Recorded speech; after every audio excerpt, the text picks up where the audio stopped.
ஓம் சாய்ராம். என் அன்பு செல்லமே, என்னுடைய அழகான தங்கமே, உன்னிடம் ஒரு முக்கியமான ஒரு விஷயத்தை சொல்லவே தான் இந்த சாயாகிய நான் ஓடோடி வந்தேன். இந்த சாய்க்கு தன்னுடைய பிள்ளைகள் என்றால் மிகவும் இஷ்டம். சாய்க்கு பிள்ளைகள் என்றாலே மிகவும் இஷ்டம்தான். அது உனக்கும் தெரியும். அதனால்தான் உன்னுடைய வாழ்க்கையில் ஏதாவது தேவையே இல்லாமல் தவறான பிரச்சனைகள் எல்லாம் நடப்பது போல இருக்கிறது என்றாலும் உனக்கு முன்பே வந்து சொல்லி உன்னை அதிலிருந்து காப்பாற்றி மீட்டு எடுத்து விடுகிறேன். உன்னுடைய வாழ்க்கையில் நீ நிறைய விஷயங்கள் செய்திருக்காய். அது என்ன தெரியுமா? மற்றவருடைய பேச்சை கேட்பது, அதை நீ செய்வது, இதுதான். ஆனால் இப்பொழுது எல்லாம் திருந்து விட்டாய். என்ன தெரியுமா செய்கிறாய்? இப்பொழுது யாராவது ஏதாவது ஒரு விஷயத்தை சொன்னால் கூட கேட்பது கிடையாது. முன்பெல்லாம் கேட்டுக்கொண்டு அவர்கள் என்ன சொன்னார்களோ அதை கேட்பாய். அதுக்கப்புறம் நீ என்ன செய்வாய்? நீயாகவே போய் இந்த விஷயத்தில் ஏதாவது மாற்றலாமா, இந்த விஷயத்தில் என்னுடைய வாழ்க்கையில் இதை சரி செய்யலாமா, அதை சரி செய்யலாமா என்று ஏதாவது ஒரு விஷயத்தை கேட்டுக்கொண்டே தானே இருப்பாய் தங்கமே. ஆனால் இப்பொழுது எல்லாம் சுதாரித்து விட்டாய். நாமே முடிவெடுப்போம், நானே செய்வோம், எல்லாம் நாமே எல்லா விஷயத்தையும் பார்த்து கொள்வோம் என்று முடிவெடுத்து விட்டாய். எல்லாமே சரியான விஷயம்தான். என்னுடைய அழகான தங்கமே, நீ செய்வது அனைத்தும் எனக்கு பிடித்திருக்கிறது. ஆனால் நாளை ஒரு நபர், உன்னுடைய ஒரு நபர் வந்து இந்த விஷயத்தை எனக்காக செய்துதா, இந்த விஷயத்தில் எனக்காக நீ உதவி செய்துதா என்று கேட்டால் தயவு செய்து உதவியை செய்து தேவையில்லாமல் மாட்டிக்கொள்ளாதே. வெளியில் இருக்கும் நபருக்கு உதவி செய்தால் கூட ஏதாவது தவறாகிவிட்டது என்றால் ஒரு நாள் அவன் பேசுவான், இன்னொரு நாள் என்ன செய்வான் என்றால் அதை விட்டு போய்விடுவான். ஆனால் உறவுக்குள் உதவி செய்து கொள்ளும் பொழுது அது ஏதாவது ஒரு சிறிய தவறு வந்துவிட்டாலே அடுத்தது இவளை போய் நம்பினேன் பார், இவளை போய் நம்பினேன் பார், இவளை போல் நம்பினேன் பார் என்று சொன்னது மட்டுமல்லாமல் ஒவ்வொரு உறவுகளிடமும் சொல்லி உன்னுடைய பெயரை அப்படியே கெடுத்து விடுவார்கள்.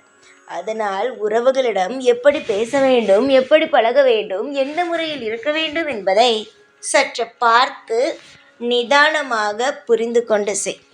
அதுபோல உன்னை தேடி ஒரு நபர் வந்து எனக்காக இந்த இடத்தில் கையெழுத்து போடு, இந்த இடத்தில் போய் பணம் வாங்கி கொண்டு வா, இந்த நபரிடம் போய் நான் இந்த விஷயத்தை சொன்னேன் என்று சொல்லு, எனக்காக இதெல்லாம் செய், இந்த இடத்தில் போய் எனக்காக இந்த பணத்தை கொடுப்பார்கள் வாங்கி கொண்டு வா, இதெல்லாம் சொன்னால் செய்யவே செய்யாது. தயவு செய்து செய்யாது. என்னடா உதவியாக கேட்டால் கூட செய்யக்கூடாதா? சாய் ஏன் வந்து இப்படியெல்லாம் சொல்கிறார்? சாய் உதவி செய்யுங்கள் என்று தானே சொல்வார். ஆனால் சாயே உதவி செய்யாதே என்று சொல்கிறாரே என்று நீ நினைக்கிறாய். நீ நினைப்பதிலேயே உனக்கு ஒன்று புரியவில்லையா? நான் எல்லோருக்கும் உதவி செய் என்று சொல்வேன். ஆனால் இந்த நபருக்கு மட்டும், உறவுகளுக்கு மட்டும் ஏன் உதவி செய்யாதே என்று சொல்கிறேன்? உன்னுடைய பெயரை கெடுத்து விடுவார்கள். அது யதார்த்தமாக அவனுடைய நேரம் சரியில்லாமல் சில விஷயங்கள் தவறாக நடந்தாலும் கடைசியில் உன்னுடைய பெயரை அப்படியே கெடுத்து விடுவார்கள். நீ என்ன செய்தாலும் சரிதான், உன்னுடைய பெயரை அப்படியே கெடுத்துவிட்டு அவர்கள் நல்லவர்களாக மாறிவிடுவார்கள். நீ யதார்த்தமாகத்தான் ஒரு விஷயத்தை செய்திருப்பாய் அவர்கள் உதவியாக கேட்டு. அது ஏதோ ஒரு விதத்தில் அது தவறாகி விட்டது என்றால் இவள் வேணுங்கன்னு தான் என்னுடைய வேலையை கெடுப்பதற்காகத்தான் இந்த மாதிரியான விஷயத்தை எல்லாம் செய்தாய், இப்படியான விஷயமெல்லாம் நடத்தினாய், இவள் ஏதோ திட்டத்தை போட்டுத்தான் என் வாழ்க்கையை கெடுத்தாய் என்று உன்னுடைய பெயரை அப்படியே கெடுத்து அவர்கள் என்ன செய்வார்கள்? தேவையே இல்லாமல் மற்றவரிடமும் சொல்லி உன்னுடைய மனதை காயப்படுத்துவார்கள். அதற்கு முதலே ஒருவர் உதவி கேட்கிறார் என்றால், இல்லை எனக்கு வேலை இருக்கிறது என்று அப்படி அமைதியாக, உன்னால் எப்படி அமைதியாக பதில் சொல்ல முடியுமோ அந்த அளவு பதில் சொல்லி, செய்ய மாட்டேன் என்று சொல்லாமல், இல்லை எனக்கு இப்பொழுது வேலை இருக்கிறது, நான் இன்னொரு நாள் பார்க்கலாமே என்று சொல்லி அவர்களை நகர்த்திவிடு. ஒரே வார்த்தையாக நான் இதை செய்யவில்லை, எனக்கு வேலை இருக்கிறது என்று சொல்லிவிட்டால் ஒரே வார்த்தையோடு முடிந்துவிடும். தேவையில்லாத நபர்களுக்கு உதவி செய்து தேவையில்லாத பெயர்களை, உன்னோடு நன்றாக இருக்கும் பெயர்களை கெடுத்துக்கொண்டு மற்றவர்களுக்கு நீ எப்பொழுதும் மாட்டிக்கொள்ளாதே. சில பேர் தேவையாகவே, அதாவது வேணுங்கனே சில பேர் என்ன சொல்வார்கள் தெரியுமா? இந்த வேலையை செய், அந்த வேலையை செய் என்று சொல்லிவிட்டு ஏதோ ஒரு குறையை கண்டுபிடித்து பிறகு உன்னை ஏதாவது ஒரு விஷயத்தில் யார் மத்தியிலும் இவளுக்கு எந்த வேலையும் செய்ய தெரியவில்லை, நான் இந்த வேலையை செய்து கொடு என்று சொன்னேன், ஆனால் இந்த வேலையெல்லாம் அவள் செய்து கொடுக்காமல் நகர்ந்து விட்டாள், அவளுக்கு ஒன்றுமே தெரியாது, ஆனால் பார்ப்பதற்கு எல்லாம் தெரிந்தது போல காட்டிக்கொள்வாள், ஆனால் கடைசியில் எந்த வேலையும் இவளுக்கு தெரியாது என்று சிலர் மத்தியில் அசிங்கப்படுத்துவார்கள். இதையெல்லாம் நினைத்து நீ வருத்தப்படவே கூடாது. இவர்கள் அசிங்கப்படுத்துகிறார்கள், அவர்கள் அசிங்கப்படுத்துகிறார்கள் என்று கவலைப்படக்கூடாது. அதுவே ஒரு விஷயம் தவறாகிவிட்டது என்று வைத்துக்கொள். ஒரு பேருக்கு 100 பெயரிடம் சொல்லி உன்னுடைய பெயரை சொல்லி உன்னை காட்டி காட்டியே அவர்கள் அசிங்கப்படுத்த ஆரம்பித்து விடுவார்கள். புரிந்து கொள். எல்லா விஷயத்தையும் முதலில் புரிந்து கொள்.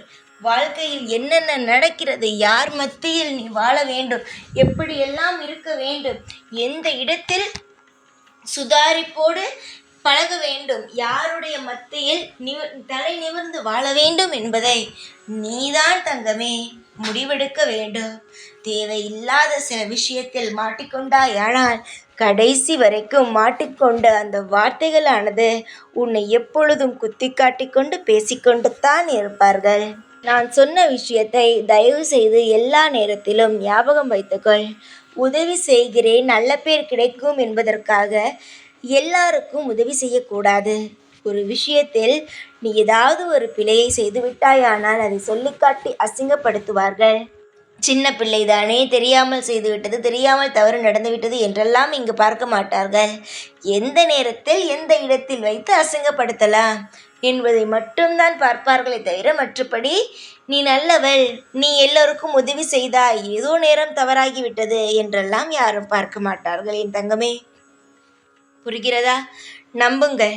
உங்களுடைய வாழ்க்கையில் என்னென்ன நடக்கிறது, ஏதேது விஷயங்கள் நடக்கிறது என்பதை நான் சொல்வதை நீங்கள் யோசித்து பாருங்கள். எல்லாம் சரியாகத்தான் இருக்கும்.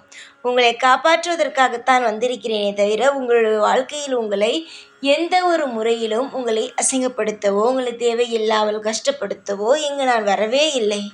நம்பிக்கையோடு இருங்கள், எல்லாம் நல்லதே நடக்கும். காலம் முழுவதும் மற்றவரை நம்பி ஏமாந்து போவதை விட எப்பொழுதும் சுதாரிப்பாக இருப்பது மிக மிக நல்லது. எந்த அளவு நீ சுதாரிப்பாக இருக்கிறாயோ அந்த அளவு உன் வாழ்க்கையில் நீ எந்த ஒரு பயமும் இல்லாமல் நிம்மதியாக இருக்கலாம். கவலை இல்லாமல் இரு. உன்னை காப்பாற்றுவதற்குத்தான் நான் இருக்கிறேனே.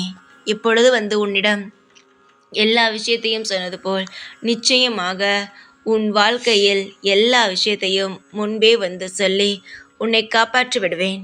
தைரியத்தோடு இருங்கள். உங்களுடைய வாழ்க்கையில் அனைத்துமாக நானே இருந்து ஒவ்வொரு விஷயத்திலும் உதவி செய்வேன். எப்பொழுதும் உன் கூடவே தான் இருப்பேன். இந்த சாய்நான். ஓம் சாய்ராம்.